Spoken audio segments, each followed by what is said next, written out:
Pour apporter vos témoignages sur l'actualité, appelez Europe Midi au 39 21. 34 centimes la minute. Jean-Michel Apathy, Maxime Switek. Le dialogue au 39-21 avec vous dans un instant, mais d'abord cette information qui tombe à la seconde. Les navires Mistral que la France n'avait pas voulu livrer et vendre à la Russie, ces navires vont être achetés par l'Égypte. C'est l'Égypte qui va acquérir ces deux navires, avec une question, Jean-Michel, qui va payer. Oui, parce que vous dites l'Égypte va acheter, les caisses de l'Égypte sont extrêmement vides, si on peut employer cette formule, et donc il circulait déjà l'idée que l'Égypte les prendrait et les ferait et naviguerait avec, mais c'est l'Arabie Saoudite qui pourrait payer. Et l'Arabie Saoudite, vous savez, c'est ce pays dont on a parlé au début du journal. Bon, voilà, l'Arabie Saoudite a de l'argent, on s'en accommode quelquefois un peu facilement. Voilà, l'Égypte va acquérir les deux Mistral non livrés à la Russie. C'est une information officielle donnée par l'Élysée ce midi. Le dialogue avec vous au 39-21, vos témoignages sur l'actualité. Donc, comme chaque jour, les sujets aujourd'hui, les retraites avec la CFDT qui propose de créer une taxe de 4% payée par les futurs retraités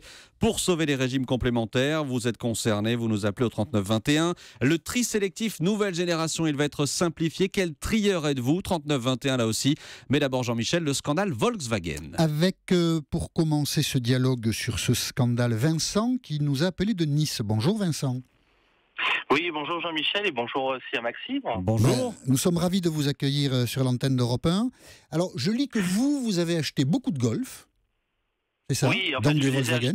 Je les ai pas achetés, je les ai eus surtout par rapport à ma profession. Vous avez roulé avec des Golf. Par, on va dire de la location longue durée. D'accord. Mais quand j'en vous suis à mon 5e modèle. 5e modèle. Quand vous apprenez que Volkswagen triche, ça vous fait quoi, vous qui êtes un aficionado de la marque? Ce que j'ai dit au standardiste, ça me fait un peu rigoler.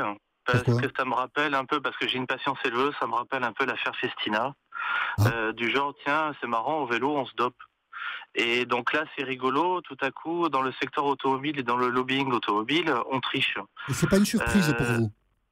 Non, parce que, bon vous savez, mais non, par rapport donc au leasing, tout ça, on a quand même un catalogue pour choisir la voiture. J'ai vu plusieurs constructeurs, et donc moi, on va dire, c'était plutôt le confort, tout ça, par rapport à mes trajets.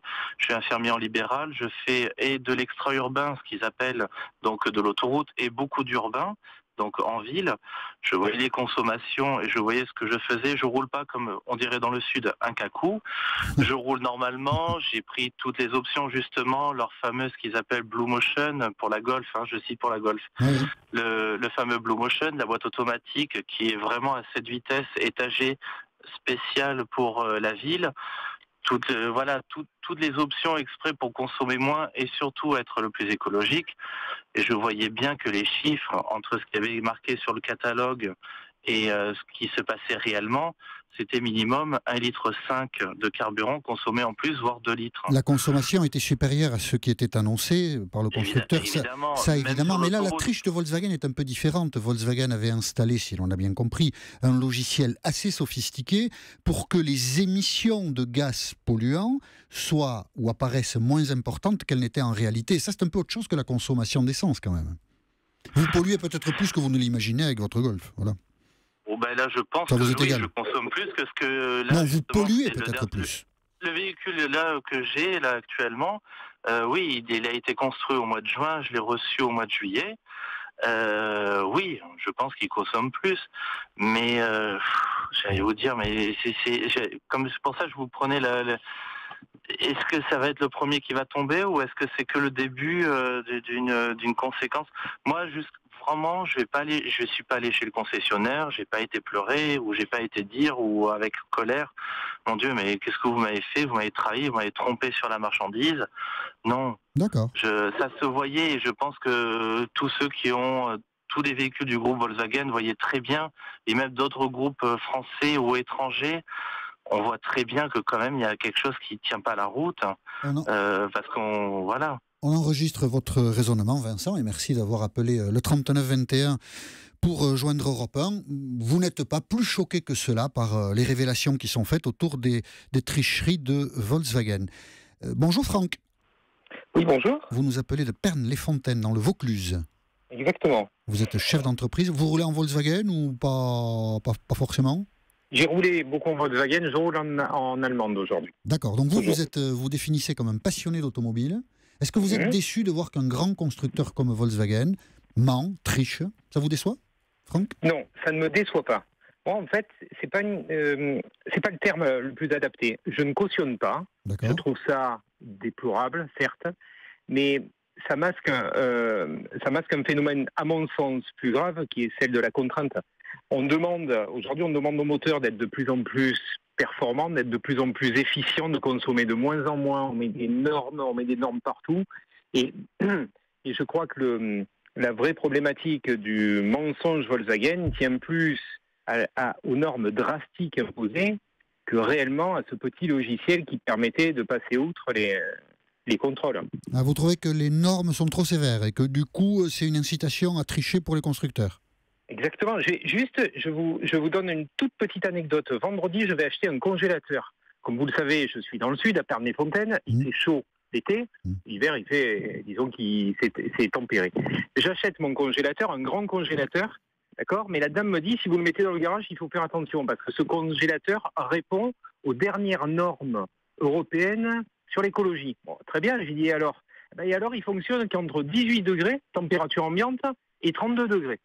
Et comme vous pouvez l'imaginer, il fait plus de 32 degrés. 32, oui. Voilà, mais qu'est-ce qui se passe? Elle me dit, s'arrête. Ah, bien. Donc, en gros, on achète un congélateur qui fonctionne. C'est vrai? Non, mais elle blaguait. Enfin, non. s'il fait 35 degrés, il ne s'arrête pas, votre congélateur. Enfin, j'ai jamais entendu ça. Et si vous en prenez un peu haut de gamme, il reste 76 heures à température congelée. Vous pouvez sauver si vous avez dedans en 76 heures. Écoutez, on ne va pas vous demander la marque, mais vous ne l'avez pas acheté du coup? Non, j'ai pas pu l'acheter. Donc je cherche en soi. Alors juste pour terminer. Franck, comme ça, juste une seconde. Je ne sais pas quelle est la marque qui commercialise un congélateur qui s'arrête au-delà de 32 degrés, mais il faut qu'ils changent de métier. Cela, il faut qu'ils arrêtent de fabriquer des congélateurs. Hein. Regardez bien. Ce sont toutes les marques, paraît-il, parce que le gaz fréon a été interdit. Voilà ce que j'ai appris. J'ai appris une grande chose. Bon, écoutez, on va enquêter. Ah non, c'est intéressant. Les congélateurs qui s'arrêtent au-dessus de 32 degrés, on en fait un sujet de ces jours prochains en Europe Midi. D'accord. Et donc vous non plus, comme l'auditeur précédent qui se prénommait Vincent, donc vous non plus, Franck, vous n'êtes pas choqué outre mesure par ce que l'on vous a dit à propos de Volkswagen. Non, il y a des choses beaucoup plus graves. On vous a menti, on a triché, c'est pas grave. Non, c'est pas que c'est pas grave, mais disons qu'il y a des choses beaucoup plus graves. Et moi, ce que je mets en cause, c'est surtout les contraintes qu'on impose de jour en jour de plus en plus grandes. D'accord, très bien. Autant pour les automobiles que pour les congélateurs. Que pour les congélateurs, vous me l'avez enlevé de la bouche. Merci Franck d'avoir appelé du Vaucluse. Maxime. Un message sur Twitter avec le hashtag E1midi, c'est le message de Granger qui nous dit donc Volkswagen a floué pour lucrativement dominer l'Europe automobile. Oula, ça c'est un raisonnement compliqué. C'est-à-dire, il veut dire quoi que... En affichant des performances, plus de voitures. Évidemment, des performances meilleures que les autres marques, forcément, on en vend plus. Ils sont malhonnêtes ces Allemands, c'est terrible. Christophe, vous nous appelez de Mazan, dans le Vaucluse. Bonjour Christophe.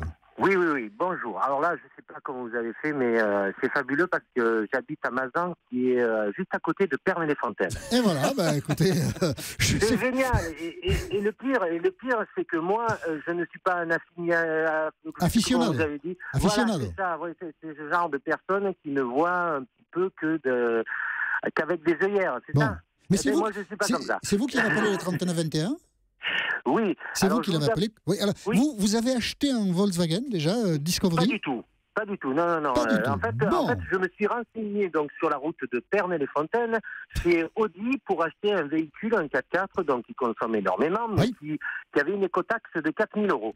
Et je suis allé chez Land Rover qui font des véhicules qui ont des moteurs Peugeot de chez PSA où l'écotaxe était de 8 000 €. Oui. Les moteurs étaient identiques dans le sens de la cylindrée et que c'était des V6. Et je me suis payé quand même un Land Rover parce que c'était un PSA et parce que le véhicule me plaisait le plus. D'accord. Donc, à moteur égal, plus d'écotaxe chez Land Rover et la moitié moins chez Audi, Volkswagen et compagnie. Donc maintenant, je suis en train de me rendre compte qu'en fait, à moteur égal, il y avait déjà une supercherie dans l'histoire. Déjà, rien que là. Oui, et j'aimerais savoir si Audi... pas Audi, Volkswagen, Skoda vont rembourser l'État des écotaxes non perçues. C'est une bonne question d'ailleurs. C'est une honte. D'accord. Oui, mais votre raisonnement se tient. Vous tenez un peu le même raisonnement que Ségolène Royal, qui dit que toutes les subventions accordées à ces voitures-là, finalement, puisque le constructeur a triché, ces subventions n'avaient pas lieu d'être. Donc, on peut effectivement se dire que des demandes de remboursement peuvent tomber. D'ailleurs, Volkswagen est vraiment dans une sale affaire, parce que même en Europe, des actions collectives de consommateurs sous diverses formes, celles-là ou d'autres, peuvent exister, peuvent coûter cher aux constructeurs. Bon, donc Christophe de Mazan, qui est à côté de Pernes-les-Fontaines, merci d'avoir appelé Europe 1 au 39 21. Maxime ? Dans un instant, la suite du dialogue sur Europe 1 39 21 avec 2 sujets pour vous. La taxe retraite, 4% que veut imposer la CFDT pour sauver les régimes complémentaires, et puis le tri sélectif nouvelle génération. Il vise à amplifier, à simplifier le tri qu'on a parfois du mal un peu à faire. Je croyais que vous aviez un tweet assez sympathique. Oui, Maxime. j'ai un tweet pour vous. Tout à l'heure, vous avez poussé un petit coup de gueule. Coup de gueule sur le Conseil économique et social et environnemental. Je suis en train de rechercher ce tweet. Je vous ai pris par surprise, je suis désolé. Voilà, tweet de Christian Coulon, qui a bien écouté votre coup de gueule, et qui nous dit apathie. Ah non, pardon, c'était sur l'Arabie Saoudite, qui nous dit que apathie fait les questions et les réponses qui lui conviennent, indépendance de la presse. Ah bon. Bon, on a noté que Christian Coulon écrit tous les jours sur Twitter. On est ravis, monsieur Coulon, que vous soyez un auditeur attentif d'Europe Midi. Et ce message est adressé directement à Christian Coulon. Ne quittez pas, nous revenons. Europe 1, il est 13h25. Jean-Michel Apathy, Maxime Switek sur Europe 1.